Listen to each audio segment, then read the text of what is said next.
The key scripture to keep in mind with this is from 1 John. And it says, if you see your brother or sister committing what is not a mortal sin, you will ask, meaning to pray, you pray to God, you will ask and God will give life to such of one. To those whose sin is not mortal, okay? There is sin that is mortal. I do not say that you should pray about that. All wrongdoing is sin, but there is sin that is not mortal.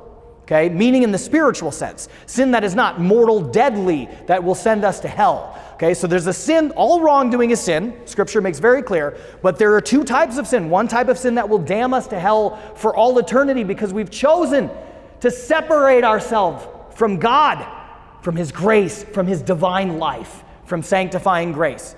And there's another lesser kind of sin. Okay, which one is the lesser kind of sin? Venial is what we call it, okay? And clearly the worst kind of sin, mortal, okay? The one that kills us, kills our soul spiritually and separates us from God. So let's learn a little bit more about these two, what the church teaches. Mortal sin destroys charity. And remember, charity is love. Love for God and love for neighbor. It's not just helping others in need, helping the poor. Charity is much bigger than that, theologically speaking. It's love. Okay, so mortal sin destroys charity in the heart and turns man away from God. It is literally us choosing something over and against God that ruptures our relationship with Him. Catechism says mortal sin eliminates the state of grace, specifically sanctifying grace, God's life within our soul. It eliminates that. And if unrepented, it merits eternal damnation. So unrepented mortal sin can damn us to hell for all eternity. What about venial sin? Okay, what is this? Venial sin allows that love, charity, to subsist, okay? Though it offends and wounds it. It harms, it damages, it depletes our relationship with God. It's like a slap in the face that may not destroy the relationship, but it can harm that relationship, unlike mortal sin, which totally destroys the relationship. Catechism continues that deliberate and unrepented venial sin disposes us, okay? It inclines us, it opens us. It opens us little by little to commit mortal sin, okay? Venial sin does not deprive the sinner of sanctifying grace. It doesn't destroy God's life within us. It doesn't destroy our friendship with God or charity, love, and consequently eternal happiness, meaning heaven. Okay, that's kind of a dense paragraph, so let me break it down a little bit more.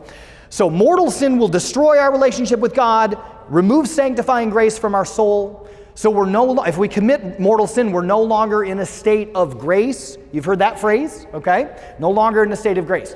With venial sin, we are still in a relationship with God.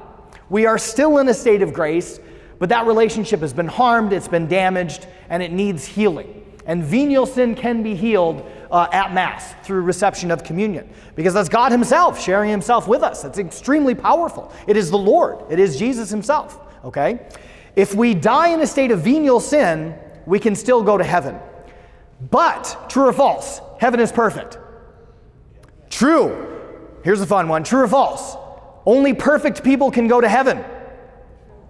True and false, depending upon how you take that. True, only perfect people can be in heaven, but imperfect people can be directed toward heaven. The catch is we can't be in heaven without being perfect. We must be purified. We must be cleansed. And it's possible to die in a state of venial sin, not separated from God, still oriented to God, still with sanctifying grace in our souls, divine life within us, directed toward heaven. But if we're not perfectly purified yet, we can't be in heaven, because heaven is an absolutely perfect place. We need purification.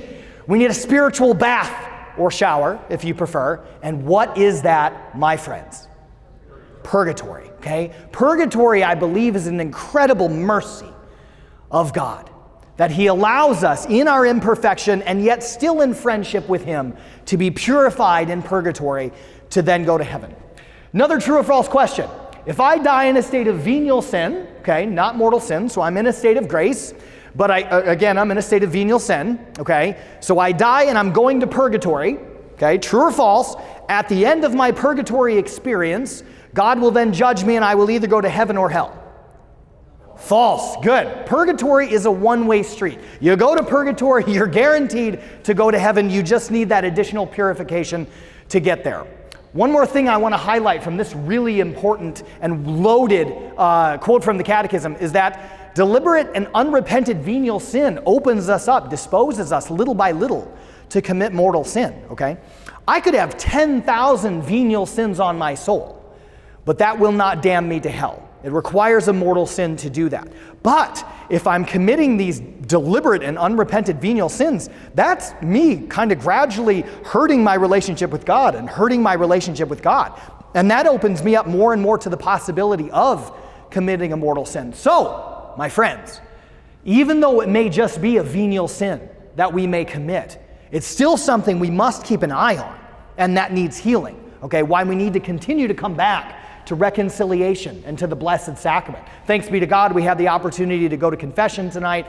Before our talk tonight, we had the opportunity for Mass to receive the Blessed Sacrament. We have adoration time continuing through the end of the talk tonight. All of that, obviously, extremely valuable for us. Okay, so good stuff. A lot in that paragraph. So here's the question. How do you commit a mortal sin? Okay, there's 3 conditions. Okay? And all 3 of these conditions have to be met in order for a sin to be mortal. First condition, it has to be grave matter, which means it's serious. It's got to be a serious sin, nothing light, okay? So how about if I stole, I don't know, $20 from somebody? Would that be grave matter? It depends. I haven't given you enough information yet, right? If you stole $20 from me, that's not grave matter, okay? If I stole $20 from perhaps a homeless person and that's all the money that they have and they haven't eaten in 3 or 4 days and they were just heading to the supermarket to get food, is that grave? That's grave, okay? So it depends. You can't just say, oh, I stole $20. Well, it depends on who'd you steal it from. What are the circumstances, okay? Good, so grave matter, it has to be serious.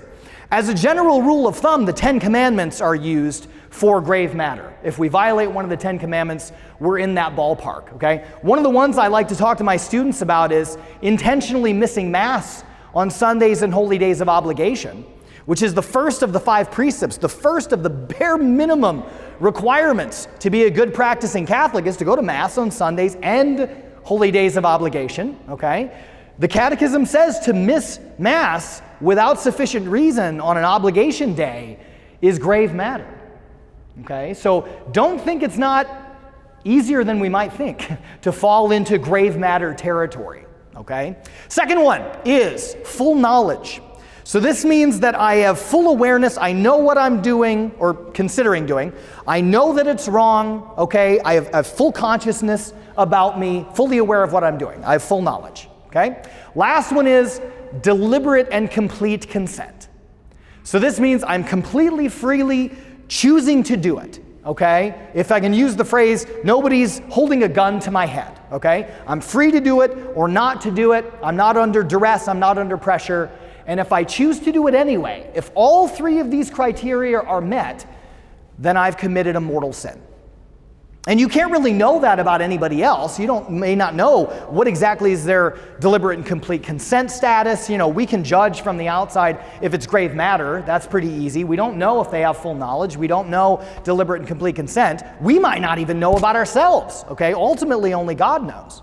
Now, I have some people ask me, especially my students, when I talk about mortal and venial sin, they'll say, Mr. Digmann, how is it possible that I can commit 10,000 venial sins and not be sent to hell, not ruin my relationship with God, but one unrepented mortal sin can damn me to hell for all eternity? How is that fair? Okay? And I like to propose this, okay? And we have the Eucharist here, so this is going to make it even easier. In my relationship with God, I should be always, sorry, I'm going to turn my back on you. I should always be oriented to God, right? If I commit a venial sin, that's kind of like swerving out of the way a little bit, and I need to course correct, and I need to come back, but the relationship is not severed, okay? As a married man, I have a similar relationship with my wife. What I do in my vocation, in my life, should be oriented toward my wife as well, and I may offend her in small ways at various times, okay? That kind of veers off the relationship, and I need to course correct. buy her a little gift, give her a hug, rub her feet, okay, whatever it may be, right? To course correct and reorient myself to my bride, okay?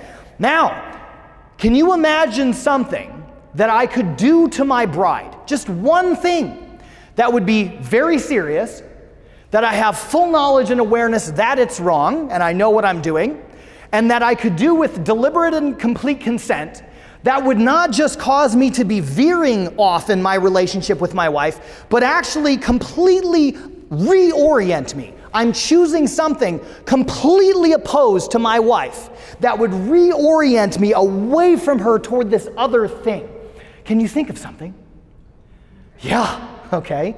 Adultery would be one of the quick, obvious answers. I mean, maybe putting the toilet paper roll on incorrectly, because everybody knows it's supposed to go over forward. What? Oh, yeah, okay, half of you are going to have a problem with that.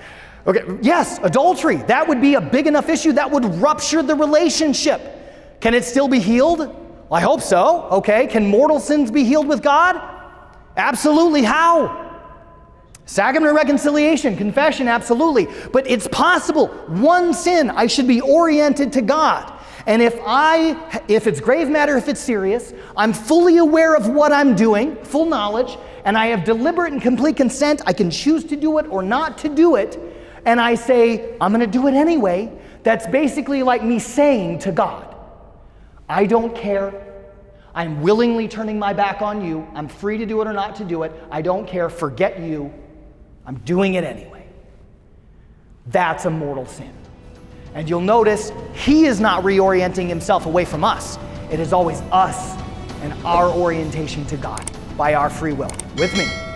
If we've fallen away from God, it's my fault, not his. He's always there with open arms. Okay. Good on mortal and venial sin. Hope so. This is a fun topic.